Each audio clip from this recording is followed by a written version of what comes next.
What's up, Flaniverse? It is week 11, Monday Night Football. We've got the Cowboys at the Raiders. I'm going to be going position by position for DraftKings Showdown. If you want me to look at FanDuel, I'll do that as well once I'm done going through the DraftKings breakdown. I'm going to start with quarterbacks, then running backs, receivers, tight ends, defenses, kickers. I'll then be making my lineups right here on the stream. Worth noting, we already have inactives in for the Cowboys. Jadon Blue is inactive for the Cowboys, so a little bit of a difference from what we knew as of this morning. Kind of seemed like he was going to be inactive, and it was going to be Malik Davis out, but Malik Davis was called up from the practice squad, so Malik Davis will be the running back 2 for the Cowboys tonight. Yes, please do like the video and of course subscribe to the Flaniverse if you are not already subscribed. I do want to tell you right now, if you do win some money and you think you got some good advice on the stream, always appreciate it if you let me know. I love to hear from people who make money in Showdown and think that they benefited from the stream. And of course, you can also, if you're interested, get a Flaniverse hat. If you use the Flaniverse avatar on DraftKings or FanDuel, win $1,000 or more. Give me a social media shout out with that screenshot of the Flaniverse avatar. You can also send a shout out to Mathology13 if you prefer, and then I'll send me your mail-in address, and I will send you a Flaniverse hat. All right, let's get into this. Starting with the quarterbacks, I do have the Sims running right now, so this we'll be able to see what I'm getting in the Sims once we get there. But I'll just start by using the Roto Grinders projected ownership numbers. We have Dak Prescott at 12,000. Sorry, this is FanDuel. I knew that number looked off. Let me move this to DraftKings real quick. Dak Prescott, though, is going to be one of the more expensive players on the slate, 15,600 in the captain spot. That gets 9% projected ownership for Dak. In the flex is 10,400 projected for 68%. So fairly chalky. Dak Prescott. Tough to argue too much with Dak Prescott being the chalk. He's seems like fairly good chalk. Just looking at the matchup against the Raiders, it is a kind of middling matchup. Let's see. I believe it's the 16th best in terms of schedule adjusted fantasy points allowed to the quarterback position over the past 5 weeks. Dak also just a really strong fantasy producer. The Cowboys rank 9th in terms of pass rate over expectation, so they're throwing the ball quite a bit. They get a nice matchup. Dak just tends to put up a lot of fantasy points. So Dak, objectively, one of the better plays on the slate. I think I prefer him in the flex generally. I will have some captain exposure to Dak, but there are other players that I like even better, I think, in the captain. But when I have Dak in my lineups, typically going to want to have him stacked up. And when I have him in the captain spot, I want to have Dak stacked up with multiple pass catchers. Again, that's because he is a quarterback on a showdown slate. To be the optimal captain, he obviously needs to throw a lot, and he doesn't run much, so he's going to get his points by throwing for touchdowns, throwing for a lot of yards. But every time the quarterback throws the ball, the pass catcher scores more points than the quarterback. They get a point per reception. They also get more points per yard. They get more points for the touchdown. So if the quarterback is throwing too much to one player, then that player is likely to outscore the quarterback and be the optimal captain instead. So when I have a quarterback who doesn't run much and I have him in the captain spot, I want them to be with multiple pass catchers, because it usually means that they are elevating multiple players who they're throwing to a lot. They're obviously the exceptions are rushing quarterbacks or quarterbacks who are on teams where they throw it to like 8 different pass catchers. That's not the Cowboys, though. Dak Prescott has CeeDee Lamb, George Pickens, a couple other receivers that he'll throw to a little bit, and Jake Ferguson, but not really spreading the ball around a ton. There is the argument for playing Dak with just one pass catcher when he is in the captain spot, would be that his pass catchers are fairly expensive. So it is, I think it's more likely than a lot of non-rushing quarterbacks that Dak Prescott can like throw to, spread it out to CeeDee Lamb and George Pickens and Jake Ferguson. And it's, Dak is putting up 26 fantasy points and CeeDee Lamb's putting up 20 and George Pickens is putting up 14 and Ferguson's putting up 12, and you don't want Pickens or Ferguson. I think those scenarios are more likely with the Cowboys just because their pass catchers, Dak's pass catchers are so expensive, but still most of the time, I think I want Dak to be stacked up with multiple pass catchers. Let's see if my Sims are done running. Okay, the Sims are done, so we can see what I actually got in the Sims. I also just kind of guessed at projected ownership, and market share for Malik Davis. Okay, that doesn't seem too far off from where it may be, so that seems fine. Using 50% flex and 18% captain ownership for Dak, I got to 64% in the flex, 14% of captain. So pretty well overweight in the flex, a little bit underweight at captain. That seems totally fine for me for Dak Prescott. On the other side, we have Geno Smith, 8,800, projected for 50% flex and 6% captain ownership. Using those numbers, I got to 33% flex, 7% captain. That also seems about right to me. Like I'd like to be overweight at captain, underweight in the flex for Geno Smith. I like the price tag at 8,800. Also a fantastic matchup for quarterbacks against Dallas. This is the second best matchup in terms of schedule adjusted fantasy points allowed to quarterbacks over the past 5 weeks. So awesome spot here for Geno Smith. Love the price tag. There's a lot to like here. I will say I also will always stack up Geno Smith, and when I have him in the captain spot, want him to be stacked up with multiple pass catchers pretty much every time. Don't think I want a ton of Geno Smith without multiple pass catchers. You can include running backs in that equation as far as pass catchers go, though. I think that's all I've got to say about quarterbacks. I think both look like really strong plays. Love this. Aaron asks, good evening. Thoughts on Geno captain with Dallas defense in the flex and some Las Vegas pass catchers as script? Yep, that's always something that I think the field is going to underplay the quarterback in the captain spot up against the opposing defense in the flex. So I think that's a great one. Dallas defense, gets a couple sacks, maybe one pick six, but then otherwise Geno has success against them. Not a lot of people are going to play it. It's a game script that makes a lot of sense for building out DFS lineups. All right, I'm going to move on to running backs.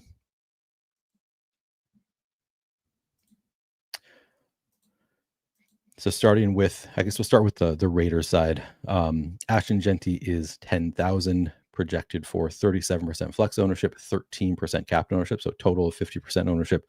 I got to 44% flex, 13% captain. I think that looks great. I'm right with the field at captain, a bit over the field in the flex on Ashton Jeanty. It is a strong, very strong on paper matchup with Dallas. It's the fourth best matchup in terms of schedule adjusted fantasy points allowed over the past 5 weeks.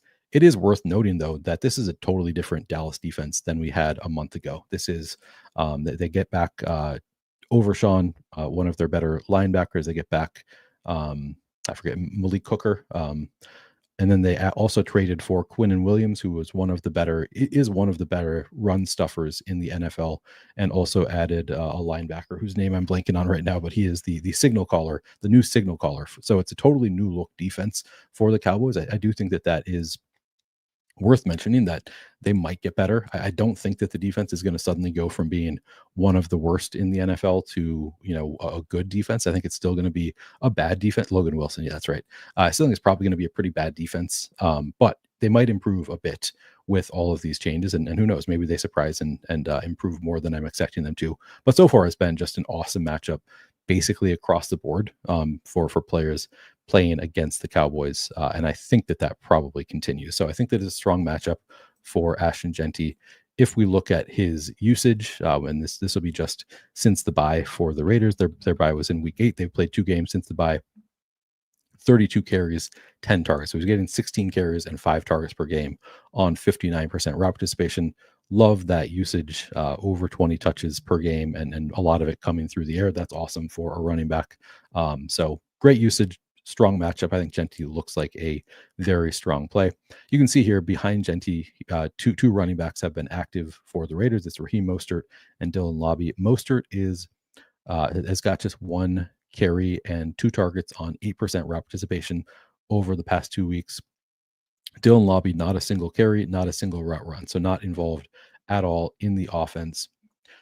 I struggle with what I want to do with the Raiders because I think that they have different paths to contingent upside. So I often love the backup running backs on Showdown slates, in part because they have multiple paths to contingent upside. There's usually like backup running back will have if the starter gets hurt, always that's awesome contingent upside for the running back. because if again, if it's in the first half, then they get the whole second half as the starting running back, and they're priced like way low for a starting running back. So backup running backs always have that kind of contingent upside. But then also there is the blowout script where it's just, all right, so he gets a little bit of work in the first three quarters, and then the fourth quarter it's a blowout. Suddenly the backup running back is getting all the work, and they're running all the time anyway. So so I'm usually a big fan of backup running backs. I do think that this is a little bit of a trickier case than we often get, because I think Raheem Mostert doesn't get any kind of blowout run. I would expect it's all Dylan Lobby in a blowout. I don't know that for sure, but like he's obviously a veteran, older back. So my thinking is, if anything were to happen to Genty, it would be Mostert getting that contingent upside. If anything, if it's a blowout, it would be Lobby getting that. Um, Ultimately, I think both look like fairly. I mean, I guess Mostert up to 10% projected ownership. It makes sense to not get much. I might still want a bit of Mostert just because, again, I think he does have that strong contingent upside. I don't love the 10% ownership. I'm wondering if that is consistent elsewhere. Let me look at what RotoGrinders has him at, because that is a bit much for a guy. Yeah, they have him at 5%. I think he's a fine play at 5%, somebody that I would want in probably more than 5% of my lineups. At 10%, he starts to be like, he's probably not going to do anything. And if 10% of the field is eating it, so I'm torn based on the ownership numbers. Maybe I'll put him in at I'll put him in at 5% in the Sims and see what I get of Mostert, because it's really an ownership dependent play for me, because there's a very, very good chance that he is going to put up very low fantasy numbers. Whereas Dylan Lobby, I think, is just a strong play at 200. Although he's still very likely to put up a zero, he is 200, and could get some blowout run. So just the price tag is low enough that I'm willing to take on the risk of a zero, whereas a zero from $2,400 probably hurts you with Raheem Mostert more than it would for Dylan Lobby. So I think Lobby, I'm getting to 7% at 3% projected ownership. That's perfect for me. Mostert, I wouldn't mind getting to a bit, but it's very ownership dependent. On the other side, we have Javonte Williams is 9,800 projected for 32% flex ownership, 16% captain ownership. Using those numbers, I got to 27% in the flex, 6% at captain. I mean, I want to like him as a captain play. I don't like him as much at 16% projected ownership. That's a tough number to be enthusiastic about for Javonte Williams. I do think that he's like objectively independent of ownership, looks like one of the stronger captain options. Okay, they must have their ownership numbers screwed up here. I'm going to try to reset. Because he was, I've seen lower ownership numbers on Javonte Williams. Okay, yeah, RG has him at 8%, so kind of cutting half the ownership number there at captain. And I have a lot of interest in Javonte Williams at 8%. At 16%, I have a lot less interest. So I might bring this ownership number down a bit, because I like him better than 6%. I suspect he's going to come in lower than 16%, in which case I'm going to have interest in Javonte Williams. He has a fairly strong workload. Again, we can just look at the past. This is the past two games for the Cowboys also, because they had their bye in week 10.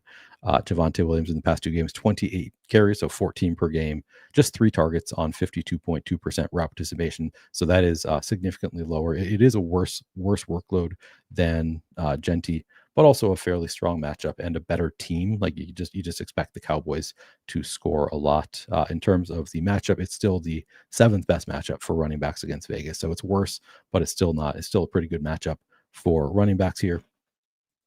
So I like Javonte. I am comfortable, I think, getting underweight if he comes in at 48% total ownership, but I would want more at captain, and elsewhere he is projected for lower ownership. So I think I'm going to kind of hedge a little bit and try to get to more at captain, and maybe be a bit underweight in the flex. But what I really like on the Cowboys, and I liked this last Cowboys showdown slate, which was, I guess, week 9. Malik Davis. Now we don't have to worry about Jadon Blue because he is inactive. So the Cowboys running back 2 is $200 Malik Davis, which is very appealing to me. As you can see here, I projected him. Actually, let me see what my input was for Malik Davis's ownership. Okay, they have new ownership. I think I put it at 3.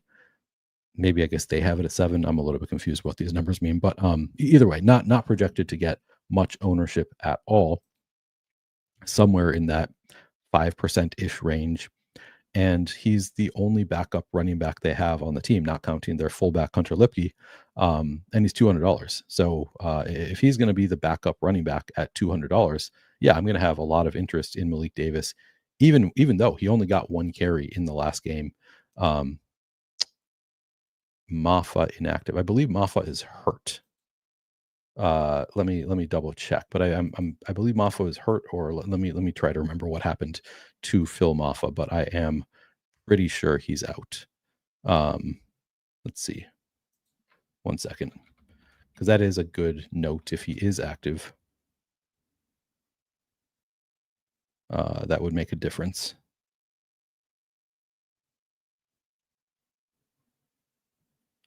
Let me see. Was he activated for me? I know he was on IR previously. All right, give me 1 second here. Turpin, Vulture, not vulturing a ton, but it would definitely matter for me if Maffa is active. So let me double check that I'm not wrong about this. That would impact my level of interest. I had not seen him in projection, so I have not been thinking about Phil Maffa. I think he's still out. Let's see. I'm not seeing any kind of indication that he is back. So I'm pretty sure Phil Maffa is still out. But actually now is a good time. I can Aaron has Maffa on IR.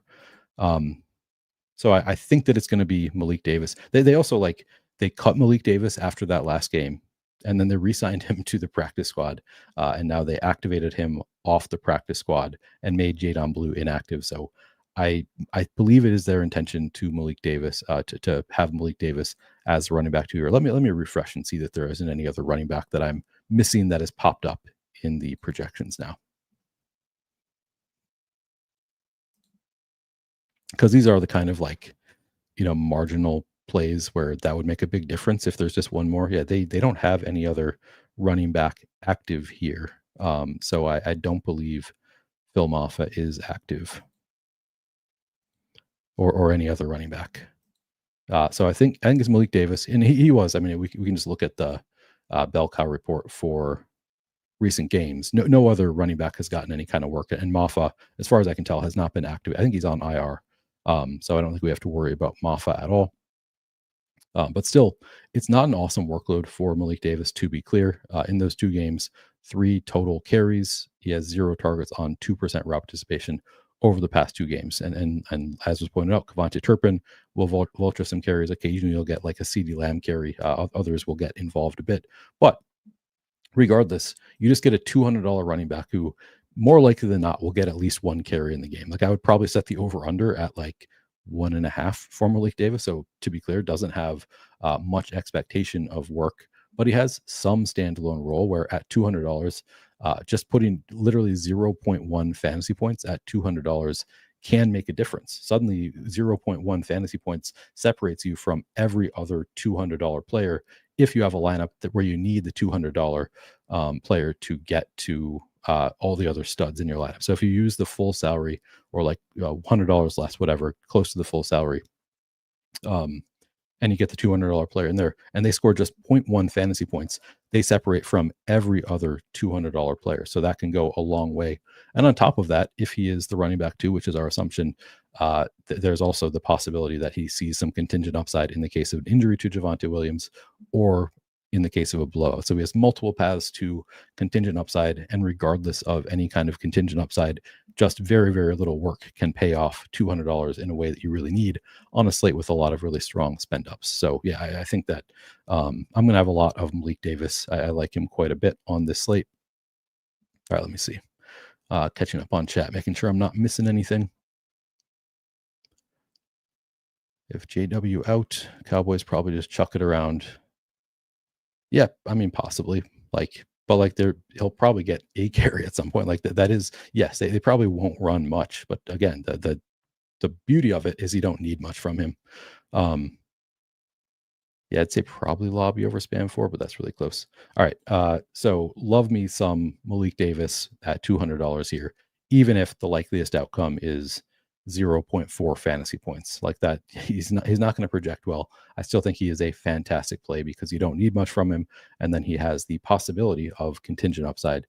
So Davis at 200 is going to be one of my favorite plays on the slate. I think if he comes in at low enough ownership, it would be different if he comes in, the quarter of the field has him, then I would probably want to get away from it. But if he's not going to get much ownership, and actually let me see if this is updated here. That Davis captain. Let's see. Oh, I'm looking. Okay, let me look at flex. Yeah, Rotogrinders hasn't projected for 2% flex ownership. I don't believe he got much last time. I don't remember exactly what his ownership was, but I know it was not a ton on the last Showdown slate where this exact same thing happened, where it was like, oh, surprisingly, it's Malik Davis is the running back two here. Still, the field did not get to him. And he was, I thought, a fantastic play. He didn't do anything, so it didn't end up like benefiting, and you didn't need the $200. So I don't think it hit in that game, but it's still a very likely outcome that you can need the $200 player that does very little. Yeah, I'm seeing him projected for single digit ownership all across the industry. So yeah, give me some Malik Davis here. All right. I think I've covered all the running backs. Yeah. All right. So I'm going to move on to wide receivers. 1 second. Yes, please do like the video if you have not already done so. I have not put in whatever. I think you need to like install something for that this like function to like remind people to like the video. It doesn't work in my stream, but I should try to install whatever it does that does that. All right, a wide receiver. It all starts with CD Lamb. He is expensive, $11,000, projected for 39% flex and 13% captain ownership. Using those numbers, I got to 43% flex, 25% captain. CD Lamb looks awesome in the Sims, looks awesome kind of any way you slice it, just has a really strong role. The matchup here against the Raiders is above average. I'm not going to count, it's like 10th or 11th or something in terms of schedule adjusted, but it's a positive matchup for CD Lamb. Let me see if I can find where I have 1, 2, 7, 9. So these are the weeks that CD Lamb has been fully healthy. I have pulled up here. In those 5 games of CD Lamb fully healthy, there was one game where he left after 9% route participation, so I excluded that one. But in 5 fully healthy games, 53 targets for CD Lamb, so between 10 and 11 targets per game, running 89% of the routes. Just has a great role here. Clearly one of Dak's favorite targets. 5 inside the 20 targets for CD in those games, 2 end zone targets. This is interesting. I actually hadn't noticed this. George Pickens, 6 end zone targets in those games, 2 CDs too. So it is more to George Pickens. But CD Lamb just a great role on the Cowboys. Great matchup here. Everything looks great for CD Lamb. So happy to get a ton there. I'm not going to go out of my way to cut back on this. If I get less as I try to get to other players, I guess I'll accept that. But I'm happy to get to a ton of CD Lamb. Then you've got George Pickens. George Pickens is tricky because great numbers on the year in terms of usage. But again, if we just go back to these 5 weeks with CD Lamb active, it's not quite as good. Just under 7 targets per game for George Pickens. 88.8% route participation. You can see there's a huge difference in the number of yards for CD Lamb versus George Pickens. But again, go back 6 targets inside the 6 end zone targets for George Pickens. That is pretty strong. So that, little bonus for George Pickens there. But I think both are strong plays. But Pickens is being a little bit over projected. It looks like he's like the ownership is coming a bit close to Dak. He is $2,000 cheaper, but at 32% flex, 9% captain ownership, I got to 25% flex, 5% captain.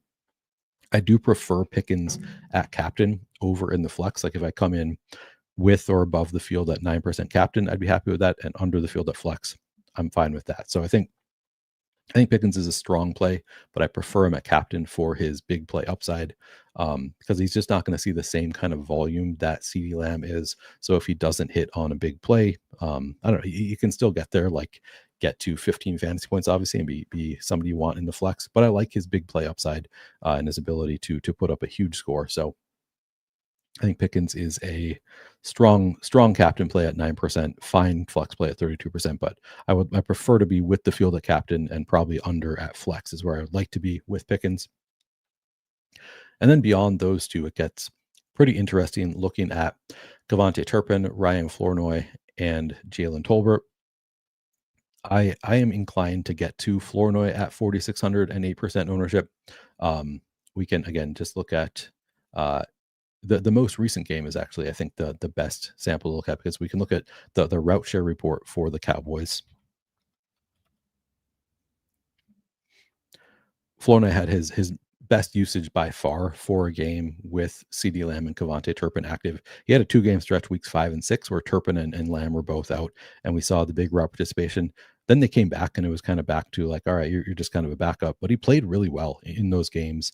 So I think that he has kind of overtaken the role from Turpin and especially from Tolbert since then. We've seen Tolbert's route participation drop every week as Flournoy's has gone up pretty quickly, up to 65% in that most recent game.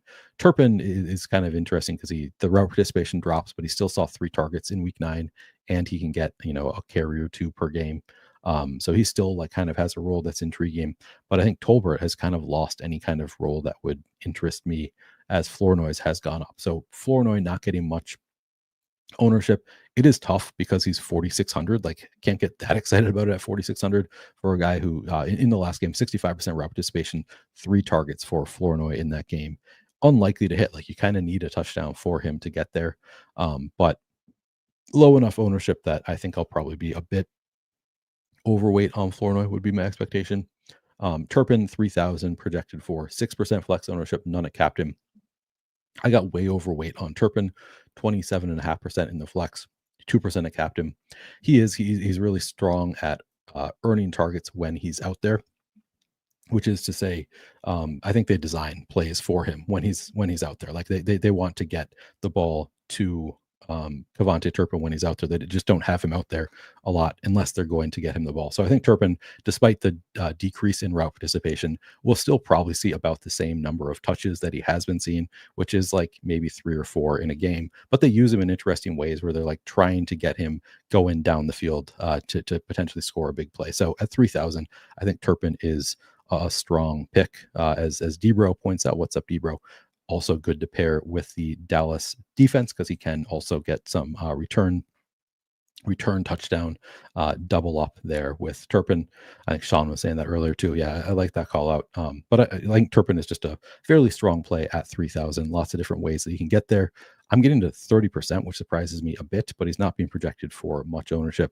I think my preference would be to kind of split the difference a little bit, maybe just a bit less of Turpin than the 30% I'm getting. A bit more of Flournoy would be my preference. I really don't see the need to get to Jalen Tolbert at 2,800. He can, like, again, he does run some routes, so it is possible for Tolbert to just have a long 30-yard touchdown and suddenly you want him. But there are enough other values on the slate that I think I'm okay with just cutting out my Tolbert and just getting to Turpin and Flournoy as my tertiary receivers on the Cowboys.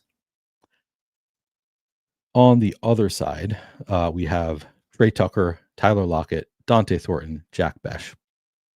Trey Tucker is 6,600 projected for 25% flex ownership, 2% cap and ownership. The Sims are now doing exactly what I want with Trey Tucker, where they're giving me 20% in the flex, 9% at captain. So well over the field at captain, bit under the field at flex. That seems great to me with Trey Tucker, who a lot of dud performances this year, and then he has one where he put up 40 fantasy points. Trey Tucker, I think, has been the wide receiver 1 all year, essentially, for the Raiders. I don't think people have picked up on the fact that he was the wide receiver 1 prior to Jacoby Myers being traded, but I think people maybe are starting to wise up that Tucker's the wide receiver 1 here. I'm trying to find the full season. I guess I don't have it up. Here, let me pull up the full season. Pretty good usage for Trey Tucker. Not like elite wide receiver usage, but 46 targets through 9 games, so just over 5 targets per game, 91.2% route participation. Now, a lot of those games, Brock Bowers was either out or limited, playing with a brace, not fully himself. So maybe you don't expect him to exceed 5 targets per game, but I think Tucker is a big play receiver who can still on 4 or 5 targets put up a big game.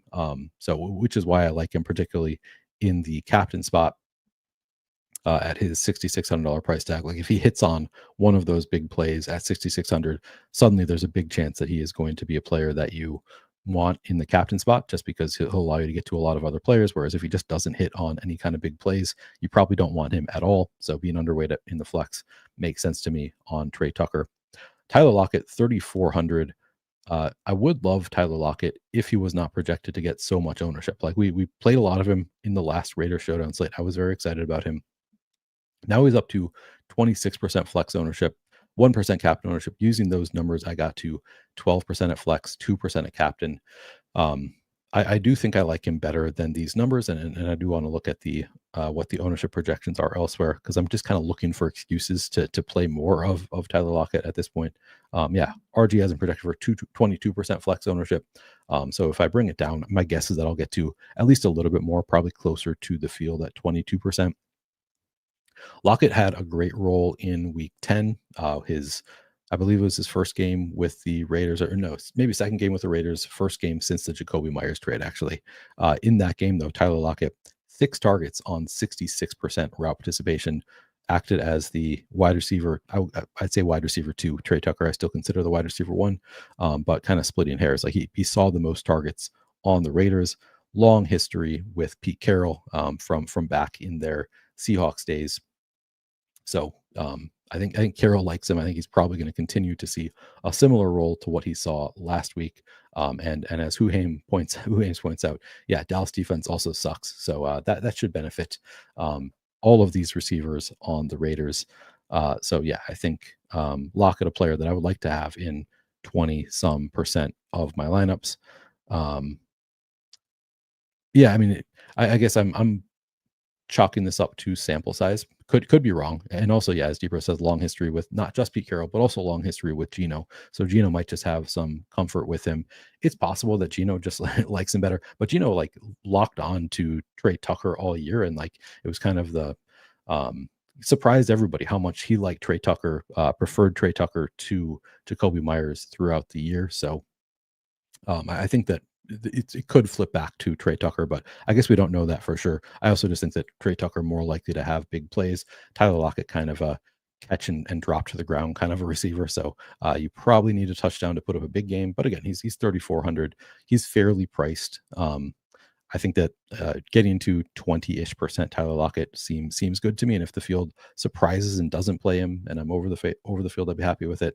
But if he ends up at 35% ownership, I'd be happy to be under the field there also. And then beyond Trey Tucker and Tyler Lockett, you've got Dante Thornton and Jack Bech, 2 rookies on the Raiders. Dante Thornton was a healthy scratch in week 9. And then Pete Carroll, kind of said he has not been producing, was the reason that he was not active. But he talked about wanting to get him out there in week 10. And then we saw in week 10, 2 targets on 51.4% route participation for Dante Thornton. Also a big play guy, so could just with limited touches put up a big score, put up a 30-yard touchdown or something. So I think I like Dante Thornton a bit at 2,000. Jack Bech, just 1 target in that last game at 20% route participation. I want to look at the ownership numbers. Yeah, we still got them very close in terms of projected ownership. 15% for Thornton, 14% for Bech. Those ownership numbers just a bit too close. So you can see the Sims are giving me 15% Thornton, just 4% Bech, with those ownership numbers being so close. Because again, Thornton just had a much better role than Bech in that most recent game. Maybe I'll read off the coach speak again on these receivers, because I think kind of interesting hearing the coach speak on kind of the shifting wide receiver room for the Raiders. So let me pull that up real quick in the Coach Speak Index Discord. Gonna have to scroll back a little bit. So quotes from the 4th and 5th. On the 4th offensive coordinator, Chip Kelly said, on who Jacoby Myers' departure creates opportunities for, he said, it's going to be multiple guys. Jacoby was such an impactful player for us. So he said, yeah, it's going to impact a lot of guys with Jacoby Myers leaving. Then he said, Jack Bech has done a nice job, Both he and Dante Thornton are coming along. We'll continue to see how they develop. Again, this is after they had healthy scratched Dante Thornton the week prior. They brought up Dante Thornton as a player who might benefit also. Then on the 5th, head coach Pete Carroll said Dante Thornton will be active this week. On what Carroll wants to see from Thornton, he said, just keep growing. He's growing every day. He's always played hard. This is a great chance for him to answer. It's a great chance for Tyler Lockett to answer too and help us out. I did not like not having him last week, which I guess was in reference to Tyler Lockett. Didn't like not having Tyler Lockett. And then he added, Jack Besh is going to get more turns. He's been working really hard. His role is becoming clear. So you'll see that as we move forward. So we followed that up by Jack Besh just running 20% of routes, seeing one target. So yeah, I think my preference would be of the rookie receivers, if they do come in at the same ownership, pretty clearly Dante Thornton, even at $1,000 more expensive, just a much better role for Dante Thornton. Yeah, RG has Dante Thornton at 8.5% ownership, Jack Besh at 4%. So they do have a difference. Either way, I think Dante Thornton looks good at either of these ownership numbers. Looks like a pretty strong play. Jack Besh at 4%, more palatable as a player that you're kind of just hoping for potentially an evolvement of his role. But then also just even if his role doesn't evolve, like kind of the backup tight end play of like, yeah, just hope that at $1,000 he catches one for 30 yards or catches a touchdown or something. But not many opportunities when you're only running 20% of the routes. Jack Besh also 0% of routes in week 9, even though he was active. So clearly the team doesn't totally trust Jack Besh yet. At least that's what we've seen so far. So Jack Besh, kind of the classic backup tight end, hope for one play that hits.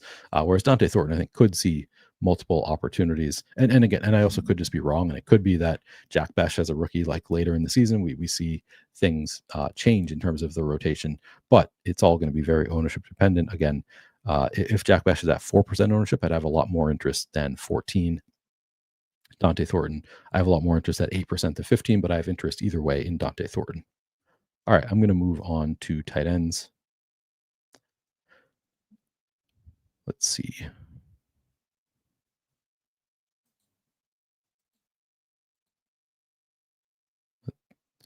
Trying to fight my bias toward liking Besh as a prospect on slates like this is so hard. I mean, I feel you. Yeah, that's I drafted a fair amount of both of these rookie receivers in best ball, so I don't love that the coaches don't trust them. That has been a bit unfortunate. And Debro says that he likes Mayer as his favorite. Debro, I got to get you on one of these shows sometime. But yeah, Mayer, that's an interesting one.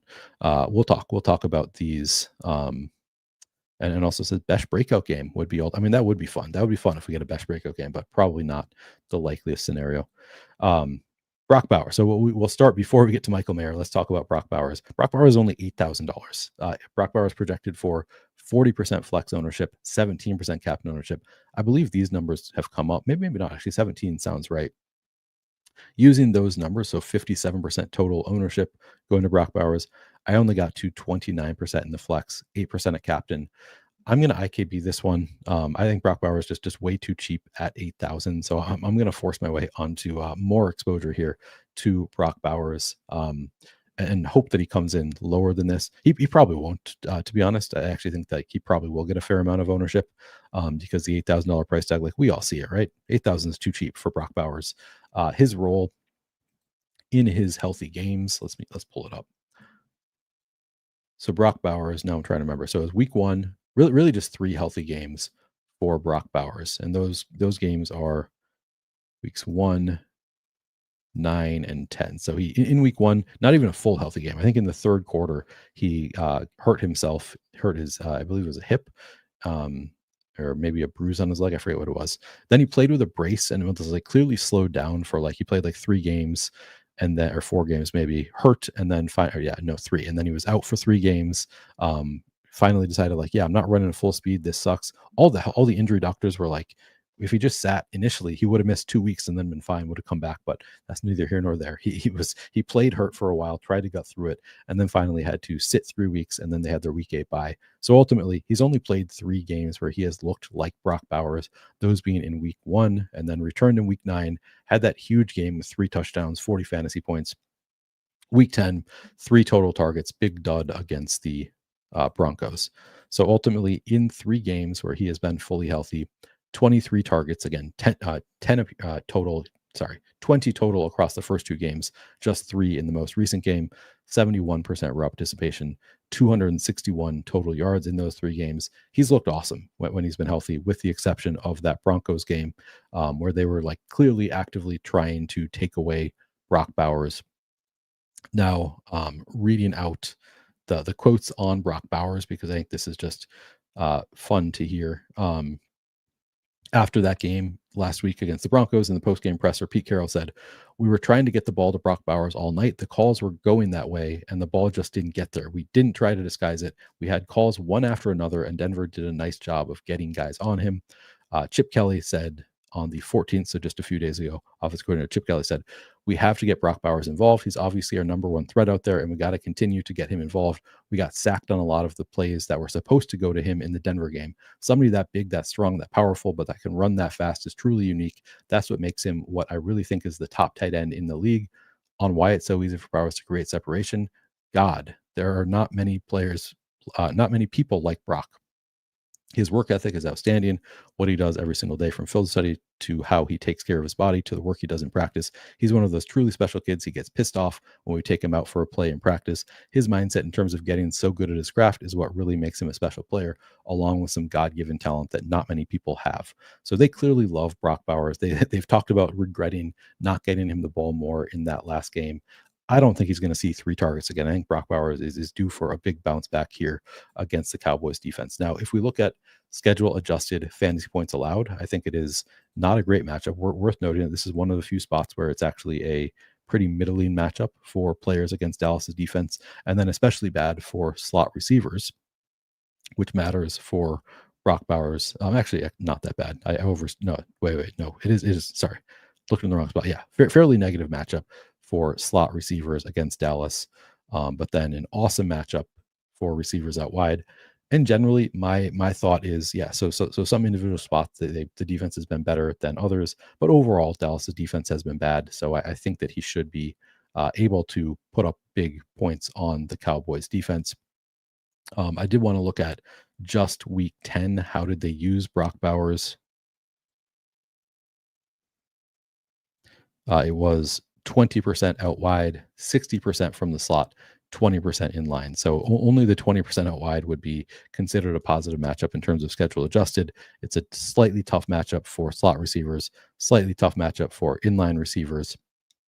Ultimately, I don't care that much. I'm just showing you in case, if you want to care, factor that in because he's getting high ownership. I think it's reasonable to say, like, hey, if he's getting high ownership, I'm looking for excuses not to play him. You can find those excuses. I'm not going to. I'm going to make excuses to play him because I want to play Brock Bowers here. But those are the reasons if you want to get away from it. Then you have Michael Mayer is 4,000, projected for 15% flex, 1% captain ownership.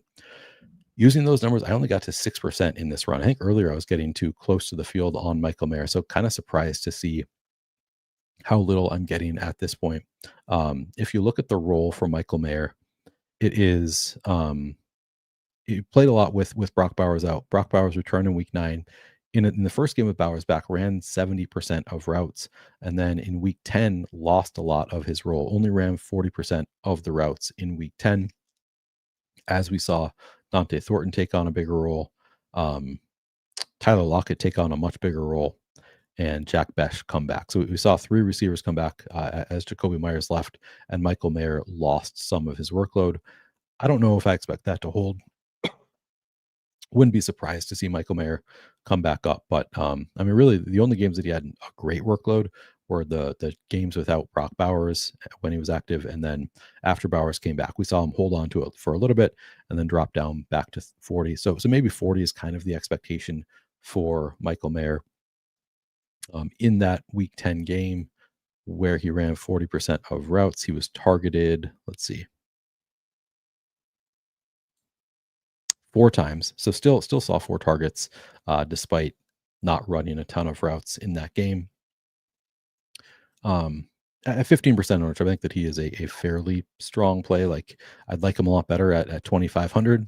But I think he still is a reasonably good play. Like it's not the best matchup for tight ends. He's an inline tight end, so like it is actually a pretty bad matchup for Michael Mayer in terms of his specific role, schedule adjusted. But it is against the Cowboys, who again we're just expecting this to be a high scoring game. So I think ultimately he should be able to put up some number, or have some opportunities to potentially put up some numbers here. I think that the ownership is honestly fair. Debro, so I want to say Debro's loving him in chat. So I don't want to say that it looks bad to me. I think it looks fine. Like I guess I don't see him as like the must have play, just because down to 40% route participation, 4 targets, tougher matchup for inline tight ends, higher price tag than some other players who should have opportunities. So it's hard for me to really prioritize Michael Mayer in this spot. But if you want to get to him, I can see the reason for wanting to get to Michael Mayer at 4,000 after running 70% of route 2 games ago. Who knows? Maybe he gets back to that role. So yeah, I'll probably boost him a bit to get more than 6%, but I don't know that I'm going to be above the field there. Ian Thomas, I don't think you need to get to at 600. He just not much of a role. On the other side, man, Jake Ferguson, projected for he's 7,400, so way too expensive, or at least a bit too expensive, I would say. Project for 12% flex ownership, 1% captain ownership. That seems really low to me. Using those numbers, I got to 42% flex and 7% captain. I'm gonna have to double check other places on their Ferguson ownership, because again, 13% total ownership going to Ferguson. That, I guess it's hard not to have some interest. Okay. RG has him at 19% in the flex, and this didn't work. So they have him at 6% more in the flex than Run the Sims has him total ownership. Um, it's tough. It's tough because it's so ownership dependent. Like I don't want to play Jake Ferguson at 7,400. I do think that he is a bit too expensive. But if he's going to be 13% owned, like Jake Ferguson's still very capable of putting up a big game. So yeah, they have him at 23% total ownership. Looks a lot less appealing at 23% than 13%. Looking at Jake Ferguson's numbers in the 5 games with CeeDee Lamb fully active, he does have just one fewer target than George Pickens, 33 targets across those 5 games. So just over between 6 and 7 targets per game on 77% route participation. So he does still have a fairly strong role. Just 180 yards in those games, though, to George Pickens, 337. You're really hoping for a touchdown from Jake Ferguson. He does have just one end zone target. So it's been 6 for Pickens, 1 for Jake Ferguson. It is a strong matchup, I believe, for tight ends. Middling matchup. I think it's actually middle of the field, looks like, in terms of schedule adjusted fantasy points allowed to tight ends. Yeah, I'm not seeing much reason to love, other than if he comes in at 13% ownership. I think I'm going to boost the ownership a bit here, because that seems light, and I don't want to actually get to. I mean, I guess I'm just 50%. It's not that crazy high number, but because he seems too expensive, I don't want him to be my biggest priority. So I'll probably cut back on that, just because it's. If he did come in at 13%, then I would want to be here. But I suspect he'll come in slightly higher. I don't know. I'm struggling with what I want to do here, because I see him at 7,400, and I think that's probably too expensive. But he's only $600 cheaper than Brock Bowers. That seems wrong. However, if he's going to be super low owned, I don't know. Maybe I'll move some of that Bowers ownership to Ferguson, and split the difference a little bit. Luke Schoonmaker, Brevin Span Ford. Schoonmaker is 1,600, projected for 3% ownership. Span Ford 200, projected for 1% ownership. I got to 5% Schoonmaker, none of Span Ford. Just looking at the route participation for the Cowboys. Let's see. Schoonmaker down to 10% in that most recent game, but he was at 33% the game prior to that. He's been kind of all over the place, but never more than 33%. He's probably going to be targeted, one time per game kind of a player. Span Ford down to 4% route share in week 9, down from 14%. We can look at their actual target numbers on the season. Do I have the full season? Hang on.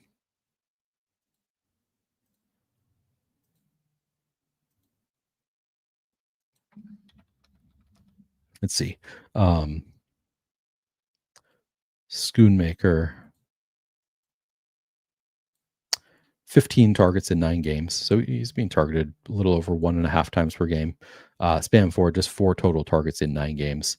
Both, kind of little variations of the backup tight end where you just kind of want one big play to pay off the salary. You probably need a touchdown for Schoonmaker, or at least, like 4 fantasy points at his price. Spam forward, again, if he just has one catch, that could be enough at 200, but he's targeted less than half of one time per game. So it's more likely than not that he's not going to see a single target. Neither a big priority for me. Kickers and defenses, we've got everybody's favorite kicker, Brandon Aubrey, 5,400 projected for 30% flex and 2% captain ownership. Using those numbers, I got to 20% flex, none a captain. Daniel Carlson, 5,000 projected for 19% flex. I got to 24%. Cowboys defense, 4,200 at 15% flex, 1% captain. I got to 14% flex, 1% captain.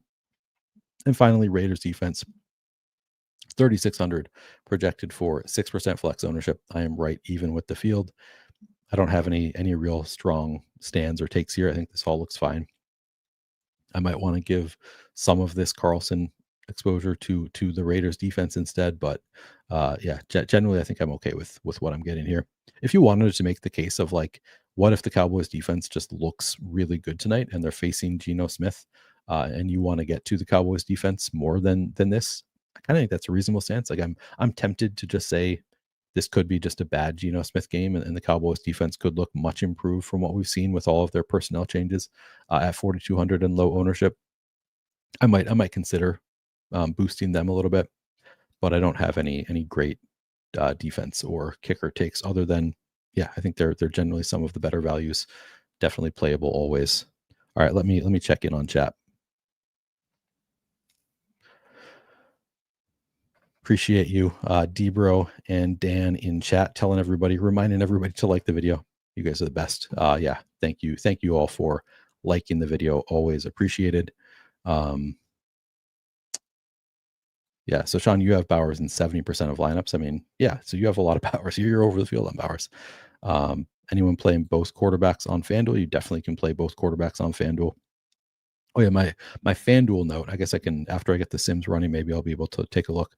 But I believe Flournoy is especially cheap on FanDuel and still not getting much ownership.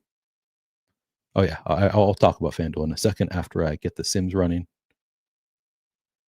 You think Locke can play outside more this week? That would be a boost for a cheap player. Yeah, that seems better. 23% flex. What salary range should I set for an optimizer? I'll run the Sims and see what I get. I think I was actually getting to a fair number that were leaving a bit of salary on the table. I would say, like, I think it's no, never mind. I was going to say it's viable to use the full salary. I mean, it is viable to use the full salary. Like you're probably going to be duped. I was going to say you can use the full salary and put in Malik Davis, and that you can, but you are probably going to be duped. You just have to decide for yourself if you want to accept that dupes. So it's kind of a matter of personal preference. I generally like the idea of leaving, at least 600 on the table because I don't want to be overly duped. So I usually, when I'm using optimizer, will at least set it to like 49,600, 49,400, something like that. But you could probably get to some really nice lineups with Malik Davis using the full salary potentially tonight. All right, let's see. Yeah, I like Malik Davis by far the best of the $200 options. All right. I'm gonna let me refresh this one more time just to see if anything has changed in terms of, because ownership projections take the longest to update just because they have to wait for every other site to update stuff too. So let me refresh and get going again. I'm gonna reset everything. Okay, so they now have Malik Davis at 11% projected ownership. That is the highest I've seen in the industry. Good. Still just 6%. So this is all worse than the numbers I was using. I think I'm going to IKB it and enforce to more Malik Davis. All right, so let me start running the Sims. I'm going to put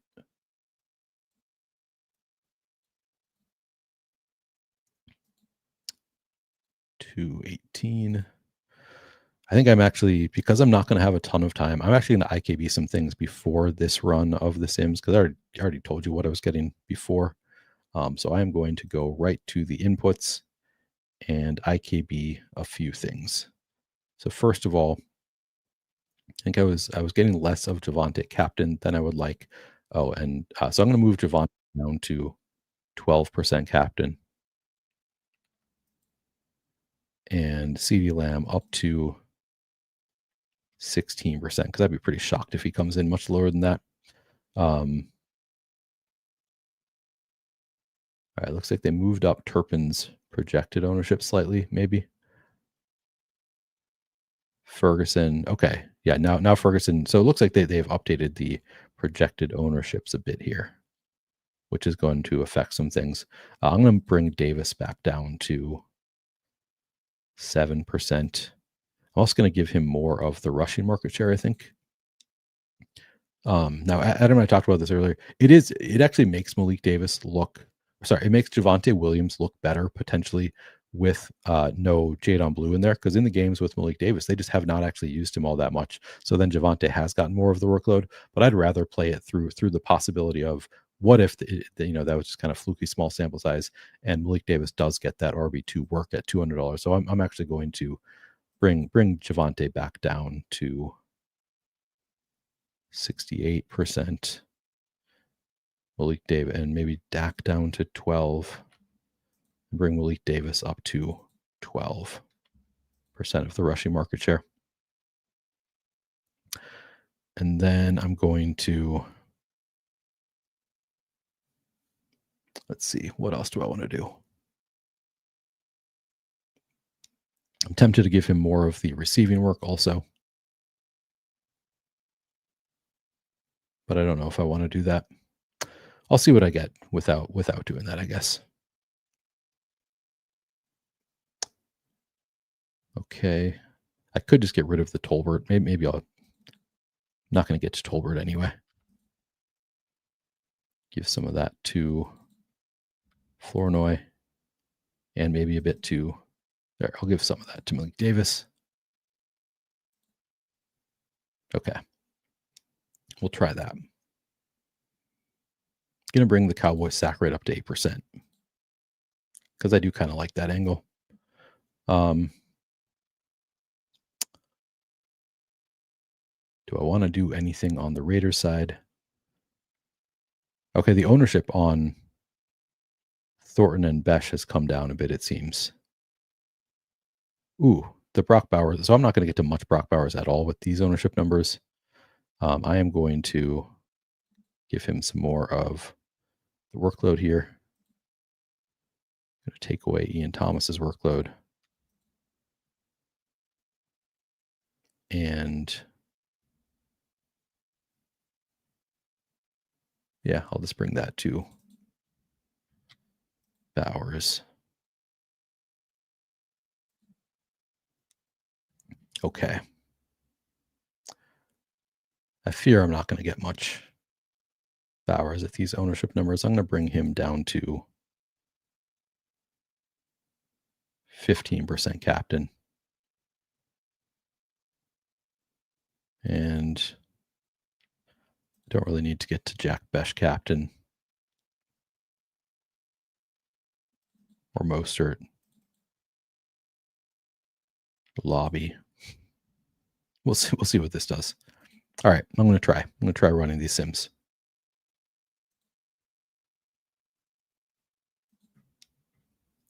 All right, I'm going to look at FanDuel while those are running.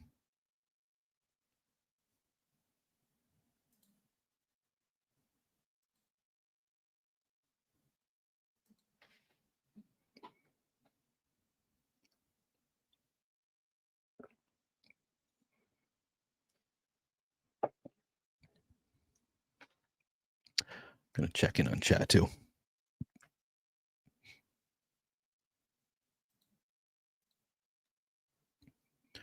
All right, let's see.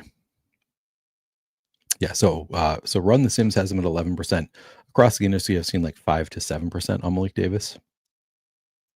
That matters quite a bit in terms of my interest. Is Malik Davis play more appealing in smaller field stuff for higher projected pieces? Um, Maybe, yeah. I think you can play like using the full salary cap with Malik Davis in smaller field stuff makes more sense, probably.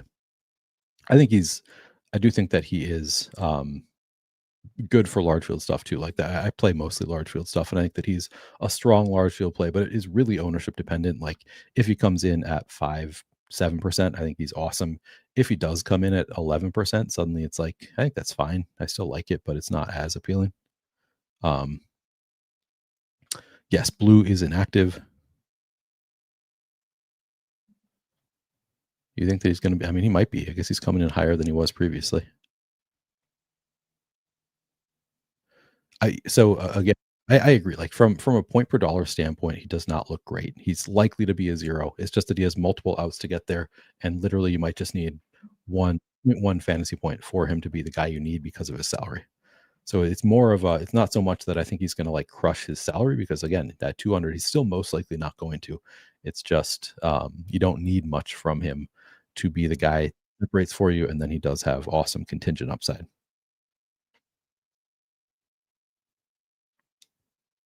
But again, it really does come back down to ownership quite a bit. Is it okay to run wide receivers in flex without their quarterback? Absolutely. Yeah. Flournoy or Cowboys defense? I'll probably have more of Flournoy, but it's close. I think both are great plays. Sorry, I'm trying to get rid of these damn bots so I can read chat.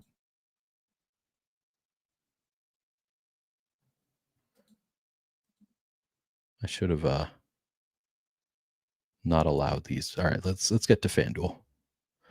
All right. So starting at MVP on FanDuel, Genty getting 17% ownership. Prescott 16%. Javonte stands at 13%, looks like a good play. I mean, CD at 9%, this doesn't make any sense to me. Like, why would CD only be 9%? But he looks great at 9%. Bowers at 8% at 14,400 MVP. Like, those are the two that I'm most interested in right away. I think, I guess because of the price tag, Bowers is the most, probably my favorite. Probably get to Bowers first in a single entry, CD second. And then beyond those, I think Pickens looks like a nice price tag. All three have mega upside, not getting crazy high ownership, nice price tag. So those would be my favorites. I still think Genty, good enough play. Dak is a good play. Javante. But yeah, my favorite MVPs on FanDuel would be Bowers, Lamb, Pickens. And then Trey Tucker if you want like an off the wall one because he has low price tag ability to put up a big score. In the flex, quarterbacks getting a lot of exposure makes sense. I think both look like they're strong enough plays. Cowboys defense looks fine. Aubrey looks a bit overowned to me at 6,800. I think I'd be underweight on frankly both kickers if they're going to get ownership in the 30s. I'd rather play, I think, the Cowboys defense at that point at a bit lower ownership. Again, Bowers just has a really nice price tag, not projected for a ton of ownership here. But then, yeah, Flournoy really stands out to me on FanDuel at 2,600. Like that's just way too cheap for the guy who got 3 targets on 65% route participation. So I think Flournoy looks great. Thornton looks like a really strong play too. Not that far behind Flournoy, frankly, at 3,000, 11% ownership. So for value, I really like Flournoy and Thornton. Mayer looks a little bit better here at 4,200. Lockett looks good at 5,200.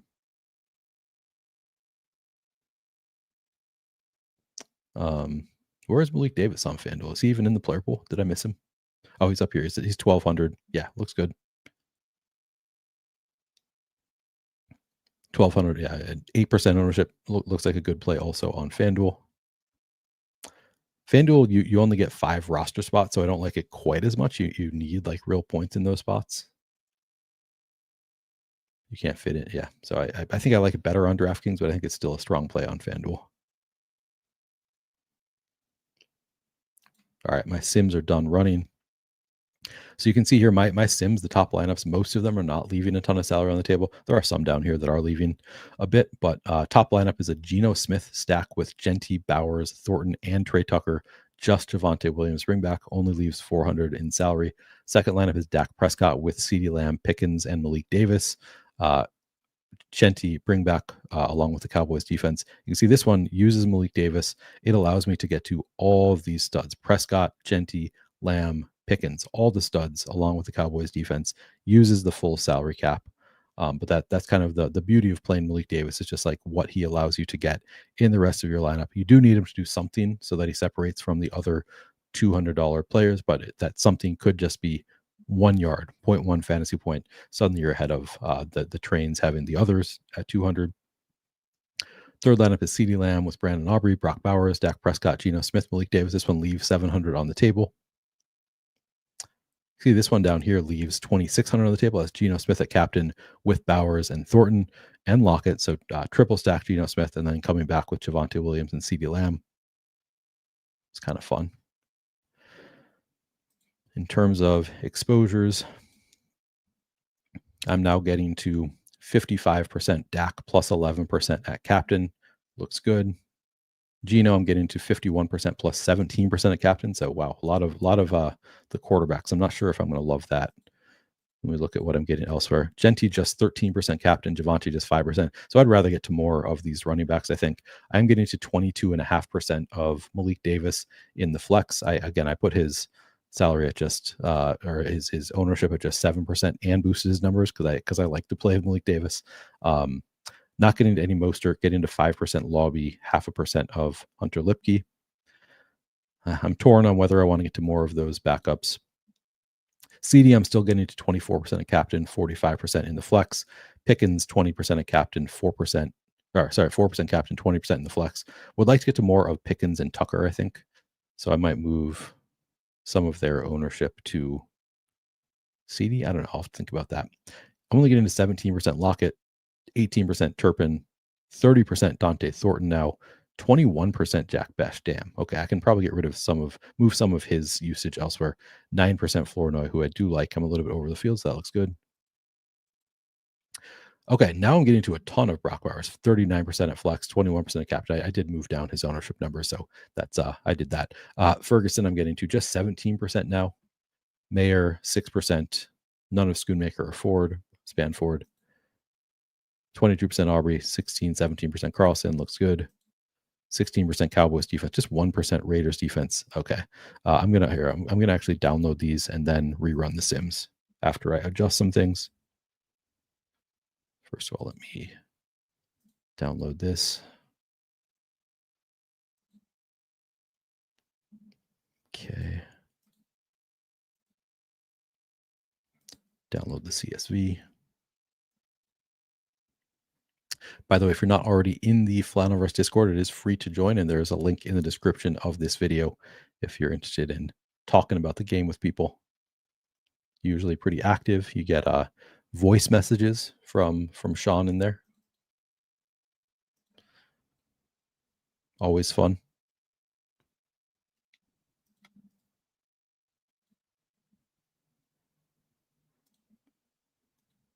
All right.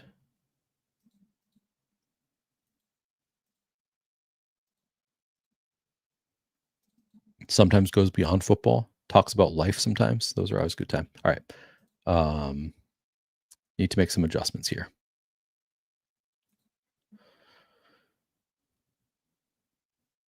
So I want more of Pickens and Trey Tucker. It's getting to a lot of the quarterbacks. I think I can move up. So I'm going to move Dak up to 10% captain ownership. Chino up to 7% captain ownership. Then I can take away from Tucker, bring him down to 4%. Pickens down to 5% captain ownership. Oh, and I'm also getting to, all right, I'm going to move some of the Javonte captain ownership down. Yeah, I think that's reasonable.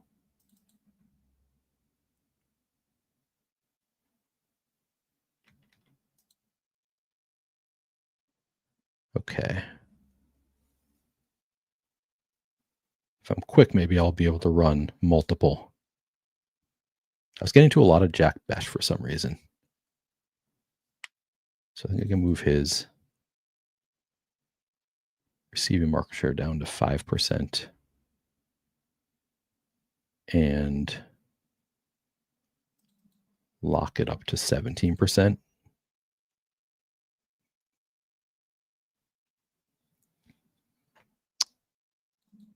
Going to move Genty down to 12% captain ownership.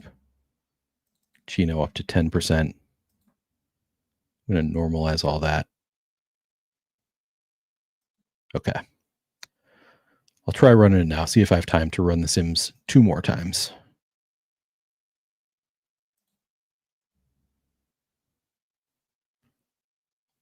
All right. Going to catch up on chat.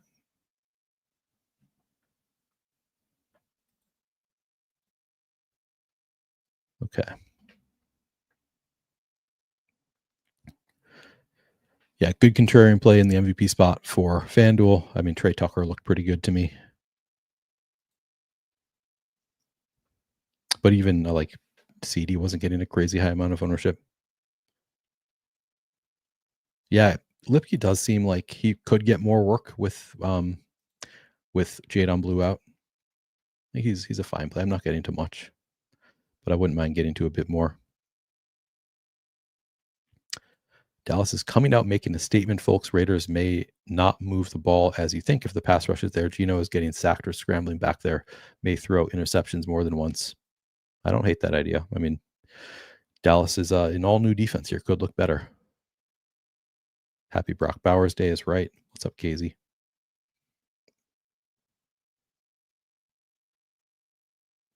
Yeah, contingent upside generally means someone gets hurt or just a blowout. Yes, Bachman is out. For real, the bots are insane today.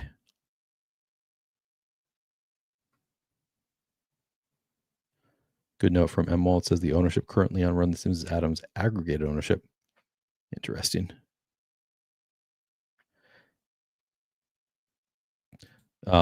Personally, my favorite captain is probably Brock Bowers. I think the Sims are giving me more CeeDee Lamb, and I think those are my two favorite captain options.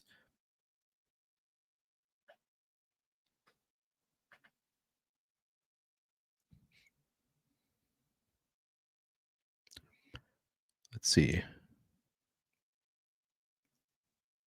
Please, Sean, do not do this to Brock Bowers. Cannot afford a Brock Bowers injury. Absolutely okay with both Dallas running backs in the same lineup. 100%. That's funny, Dan. That would be hilarious. Name his kid's DVD. Oh, is it 6 roster spots on FanDuel? I did not realize that they made that change. Good note. If you have Williams as captain, would you rather have Cowboys defense or Aubrey? Good question. Probably Cowboys defense. They correlate well. It is also possible that he gets negative yards. That is a possibility also.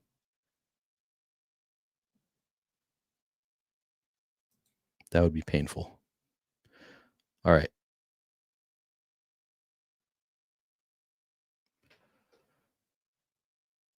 Love to hear it. AJ Brown, he didn't even have that great of a game. I'm guessing you had JMO too.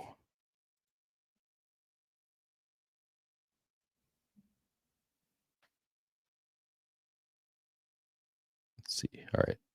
Sims are done. Let me get back to 40% Malik Davis. I mean, there's, to be clear, there's a lot of risk. Very good chance of 0, but I think a really strong play.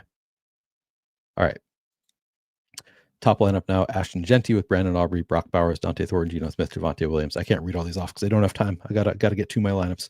All right, I'm now at down to 4% Dak. That's because I gave him so much ownership. 10% Geno Smith. Still have 60% flex Dak. 49% Geno. That seems fine. Running backs. I'm at, okay, I did get to more of the running backs I wanted at captain, now to 42% flex and 12% captain Ashton Genty, 35% flex up to 9% captain Javonte. So getting closer to where I'd like to be there. 22.5% Malik Davis. Looks great. I'm only getting 0.5% Raheem Mostert, I guess more than before. 3% Lobby, 2% Lipke. I'll have to think about whether I want to adjust anything there. Still getting to 26% CeeDee Lamb captain. Now I'm getting to 11% George Pickens, so got that number up. 2% Trey Tucker. Still would like a bit more there, I think. 1% Tyler Lockett. I'm getting to 19% Tyler Lockett in the flex. 14% Kevontae Turpin plus 0.5% in the captain. 38% Dante Thornton now, 2% a captain. 7% Flournoy, 16% Jack Besh. Man, I might want some more Flournoy. Getting to way more Dante Thornton and Jack Besh. I mean, he is 4,600, so I guess I kind of get it. Bowers, I'm at 20% captain, 34% flex. Ferguson, 17 and 0.5% in the captain spot. 4% Mayer, 0.5% Schoonmaker, 1% Spam Ford. Kickers, I'm now at 22% Aubrey, 18% Carlson. Defenses, 15% Cowboys, 1% Raiders. All right, I'm going to download. This is close to what I'd like to be, but I'm going to try to make adjustments one more time and run it one more time. So let me download these.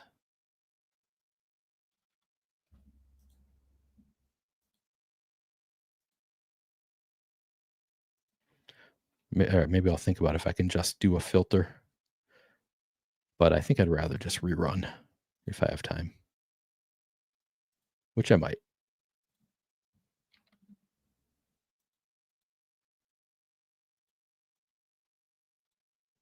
Okay.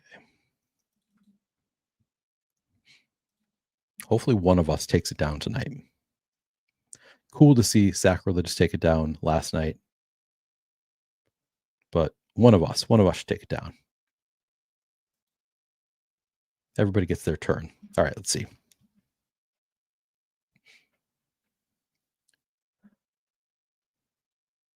Do I want to make any changes here? Generally, I wouldn't mind getting to more Dak. Like I moved him up so much a captain that now I'm only getting 4%.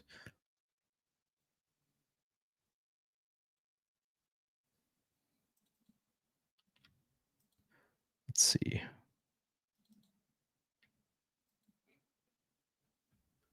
Think I'm okay with how much Turpin I'm getting. I think I'd like a little bit more of Flournoy. So maybe I move to 30% CeeDee Lamb up to 10% Flournoy.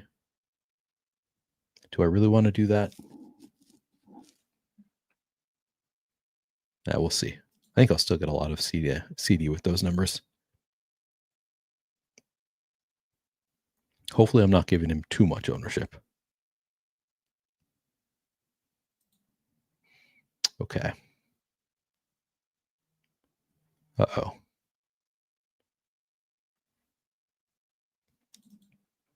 All right, Spam Ford. Got to get rid of you. Okay. On the Raiders side, more of Dante Thornton than Ryan Flournoy, which I guess makes sense. I am going to bring Thornton just down slightly in his numbers because I'm already way over the field.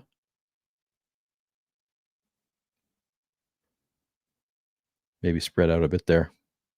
Mostert up to 2% receiving market share. Oh, not 20. Didn't mean that. There we go.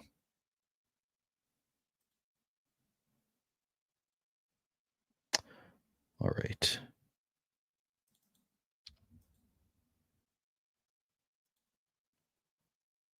Got to get it like close enough so this works.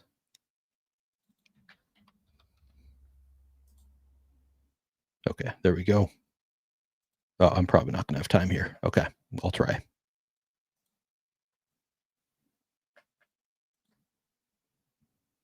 We'll see if this works.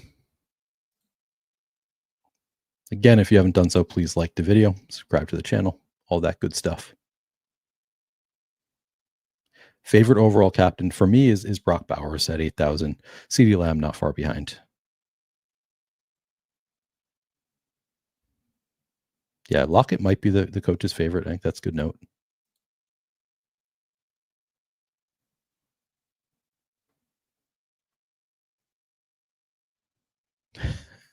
Sean, that's funny. Not going to say it on stream. Just that's what you get. You get that out loud. The Sean experience in the Flaniverse Discord.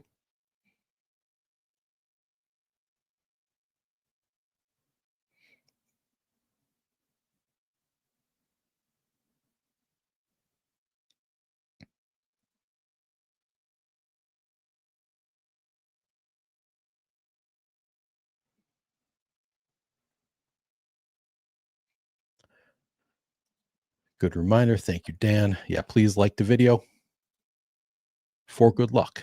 That's right. Let's win some money tonight. And let me know. Let me know when you win money. At the very least, let us know in the Discord that you've won money. We love to see it.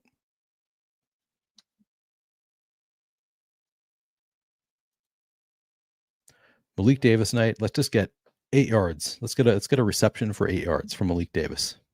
That's the dream. That's all you really need.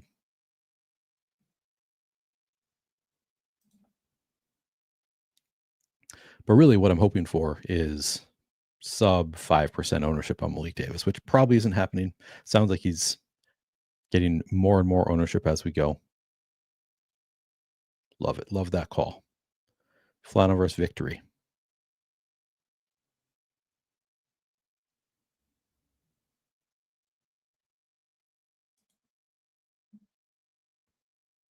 You're a dirty old dog, Sean.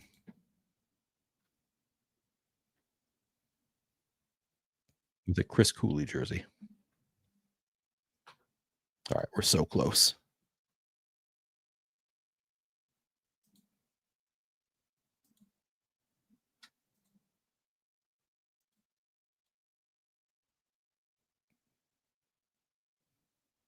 Come on, let's get it just in time. All the math is going on right now in Shady Advice's head. All right, there we go.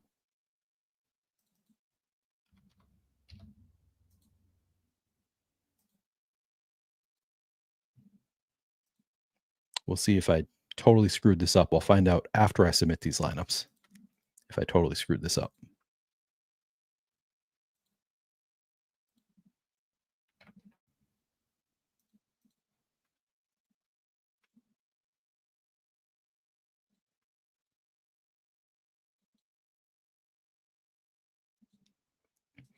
All right. Quarterbacks. All right, I got more Dak this time. Looks good.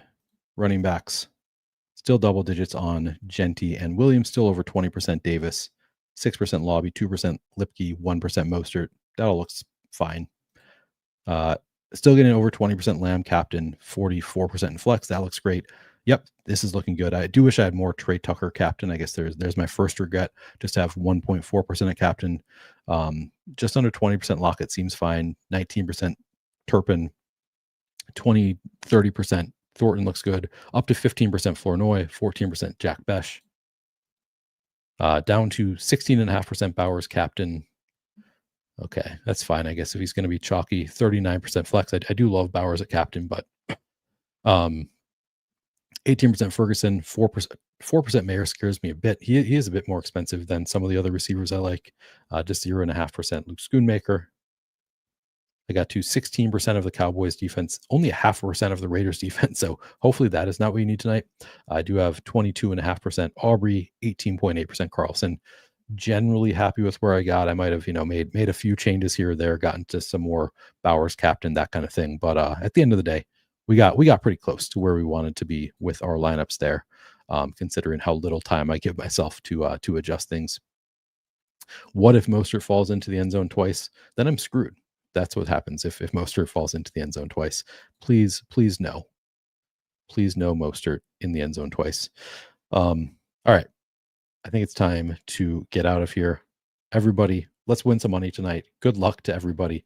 I'll be back tomorrow with Methodology. We're going to be doing the Dog Bowl show for the Underdog Dog Bowl tomorrow afternoon. That will be a good time as usual. We're going to have another very special guest on.